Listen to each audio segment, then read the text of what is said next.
SNS가 우리 일상으로 깊숙이 파고들면서 그 부작용도 만만치 않은데요. 특정 나이까지는 SNS 사용을 금지하고 또 스마트폰 사용과 판매까지 단속하는 법안들이 속속 추진되고 있습니다. 스마트폰에 중독돼서 일상이 어려운 아이들을 위한 치유센터가 있습니다.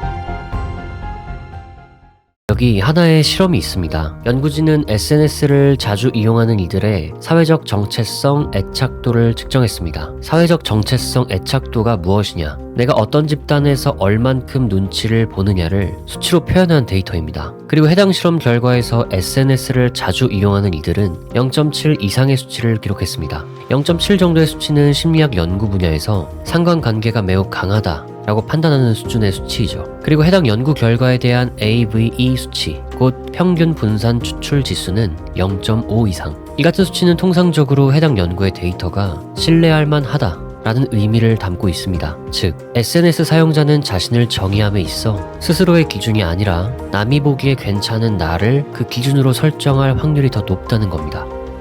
SNS, 특히 인스타그램은 사람 하나를 둘 이상으로 쪼갭니다. 이게 무슨 말이냐? 실제 사례를 볼게요. 인도네시아 Z세대 대상 연구에 따르면 대부분의 사용자가 2개 이상의 계정을 운영합니다. 하나는 첫 계정, 메인 계정입니다. 이 계정에는 깔끔한 셀카, 여행사진, 커리어와 연결된 잘 만든 이미지들이 올라갑니다. 그리고 또 하나, 두 번째 계정, 부계정이 있습니다. 여기엔 각종 혐오적 표현들, 친구들과의 사적이고 비밀스러운 대화, 누구에게도 보여주지 않았던 감정들이 올라갑니다. 말 그대로 가면을 벗은 나, 솔직한 자아입니다. 이처럼 하나의 사람이지만 SNS 상에서는 2개의 자아가 동시에 존재하고 있습니다. 근데 이게 문제가 되냐고요? 본인의 자유 아니냐고요? 맞습니다. 하지만 이런 현상을 그저 편의의 문제로 두고 볼 수만 없는 이유가 바로 여기에 있습니다. 학계는 이 현상을 정체성 파편화라는 개념으로 장기적인 관점에서는 자아 정체성을 해치는 행위로서 명확히 정의하고 있기 때문이죠. 공적인 나, 사적인 나, 꾸며낸 나, 진짜 나. 그걸 계속 나눠서 살다 보면 도대체 내가 누구지? 라는 혼란이 마음속 아주 작은 지점에서부터 시작되게 됩니다. 이처럼 SNS는 단순히 시간을 보내는 공간이 아닙니다. 뇌가 스스로를 인지하는 정체성의 설계도를 이전과는 완전히 다르게 바꿔버리는 그런 거대한 영향력을 지닌 공간입니다. 외부 기준에 자신의 정체성을 맞추고 여러 개의 자아를 연기하면 할수록 현실 속 자아와의 커다란 괴리감을 당신은 그저 끊임없이 반복하게 될 뿐입니다. 그리고 그렇게 SNS는 진짜 당신을 조금씩 지워가고 있습니다.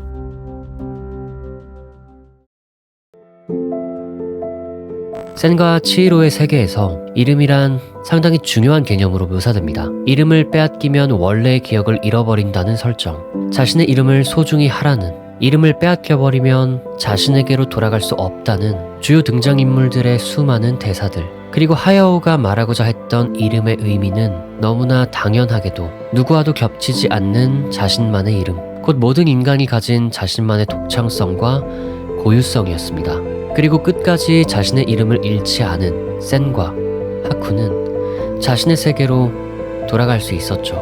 실제로 다른 두 세계가 존재하고 자신의 진짜 이름을 기억한 이들이 자신의 세계로 돌아간다는 연출은 다소 판타지적이지만 하야오 감독은 아마 말하고 싶었던 것 같습니다.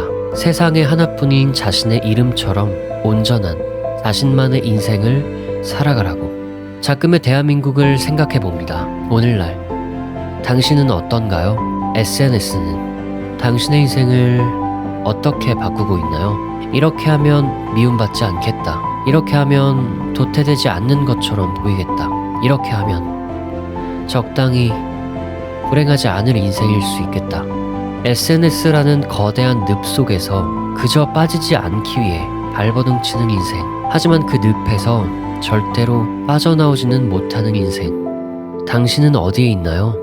SNS를 통해 그 작은 창을 통해 배웠던 것들은 진정 당신을 성장시키고 깨닫게 하나요? 아니요, 그렇지 않습니다. 당신은 그저 학습할 뿐입니다. 오로지 혐오에서 비껴가기 위해, 저들과 다르지 않은 나를 만들기 위해, 그저 똑같은 인생을 답습하기 위해. 그렇다면 당신은 어떻게 이룰 수 있나요? 오랫동안 마주할 수 없었던 당신의 진짜 이름으로.